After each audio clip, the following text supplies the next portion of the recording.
Prezados alunos, estamos aqui mais uma vez. Dessa forma, nós vamos abordar nessa quarta semana a unidade 6 do nosso programa. Espero que vocês estejam gostando da nossa disciplina ao longo dessas 3 semanas iniciais e chegamos praticamente ao meio do nosso programa. Dessa forma, nós vamos abordar a partir já agora desse momento uma unidade que vai envolver a questão das estratégias da empresa. As empresas dificilmente trabalham com monopólio no mercado. Elas têm sim, elas vivenciam uma situação de concorrência muito acirrada. As empresas trabalham com ofertas em que a sua marca precisa ter a preferência da clientela. Então, para que isso aconteça, é importantíssimo que a empresa busque estratégias que façam com que o consumidor dê preferência à sua marca em detrimento a outras que estão ofertando produtos similares dentro do mercado. Entretanto, antes de qualquer definição de estratégias a serem adotadas, é fundamental que haja um conhecimento daquilo que nós chamamos de uma análise de situação bem executada. O que é a análise da situação e como normalmente nós trabalhamos? Embora possamos fazer estudos históricos, estudos de levantamentos do passado, presente e futuro, nós vamos precisar pontuar algumas situações que se apresentam dentro da empresa ou fora dela, favoráveis ou desfavoráveis, para através desse conhecimento, aí sim possamos definir estratégias e concorrer com empresas que estão também concorrendo conosco dentro dos diversos segmentos, como já foi dito. Essa análise da situação baseada em situações favoráveis e desfavoráveis precisa inicialmente ser separado no que se diz respeito a uma análise ambiental, a levantamento de pontos positivos e negativos internamente e externamente. Quando nós examinamos a questão interna, quando nós fazemos uma avaliação interna, nós dizemos que estamos fazendo uma análise da situação organizacional. Nós estamos examinando aquela empresa e estamos procurando levantar o que é que ela tem de potencialidades e o que é que ela tem de dificuldades, quais são os seus pontos de estrangulamento, como os usamos em administração em geral. Em termos de situações desfavoráveis dentro da empresa, usamos a terminologia de pontos fracos. E quando a situação é favorável, usamos, obviamente, o termo de pontos fortes. Então, vamos procurar exemplificar através de uma determinada empresa, como, por exemplo, uma agência de turismo, para ficar mais fácil o entendimento de vocês. Digamos que nós estamos examinando, fazendo uma análise da situação de uma agência de turismo. Poderíamos exemplificar dizendo que o ponto fraco da empresa poderia ser a falta de recursos próprios.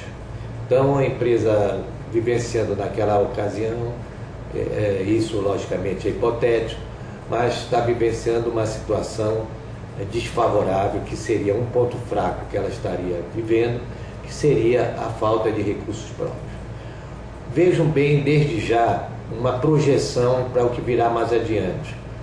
Se ela tem dificuldades com recursos, ela vai ter que buscar recursos fora da empresa.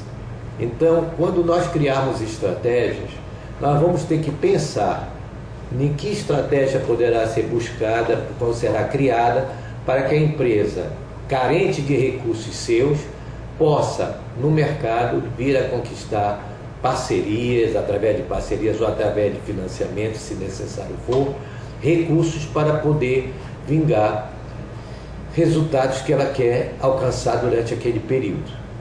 Então, esse exemplo dessa agência de turismo, e quando se diz há uma falta de recursos próprios, está caracterizado como um ponto fraco da organização. Obviamente que, sendo hipotético, isso, se a empresa tivesse recursos, essa questão dos recursos próprios seria um ponto forte se ela possuísse esse recurso. Então, vai ter que ser examinado dentro da organização aquilo em que nós dissemos no início, são potencialidades que a empresa apresenta. Esse exemplo criado é para você poderem visualizar melhor no que se consiste pontos fracos e pontos fortes. Digamos que a empresa tem um pessoal bem treinado, bem capaz, bem capacitado para desenvolver seu dia a dia. Eu poderia dizer que isso, então, era um ponto forte da organização. Então, resumindo, dentro da análise da situação, se eu levanto situações favoráveis e desfavoráveis, eu tenho pontos fortes e pontos fracos.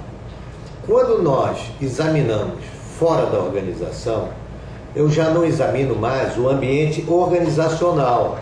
Eu já tenho um ambiente de mercado ou aquilo que nós chamamos de macroambiente. Vejamos, nós temos no ambiente de mercado os concorrentes, os fornecedores, os revendedores, que são os intermediários, e temos o próprio público-alvo ao qual vamos atender.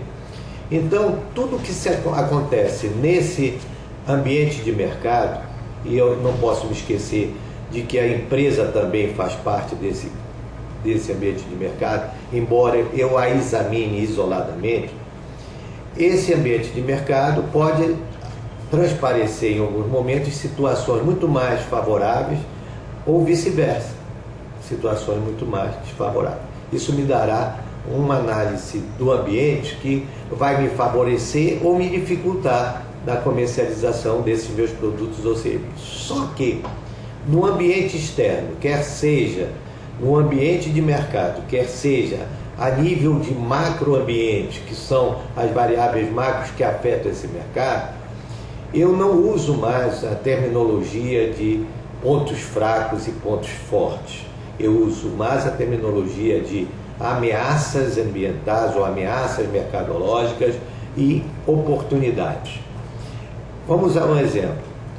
Essa mesma agência de turismo que estamos utilizando para a melhor visualização de vocês, ela, ao atuar no mercado, ela pode ser favorecida ou desfavorecida pela situação. Uma situação econômica do país que esteja afetando essa agência de turismo pode ser um ponto fraco. Por exemplo, a situação econômica é difícil, as pessoas com pouco dinheiro para poderem se locomover, para poder utilizar isso em lazer, e elas não podem se deslocar dentro do próprio país, e a agência trabalha muito com turismo interno. Então isso seria uma ameaça para a empresa, porque está acontecendo a nível de mercado, é uma situação que todas estão vivenciando, inclusive essa empresa, e nós chamamos isso de uma ameaça. Um tributo novo que o governo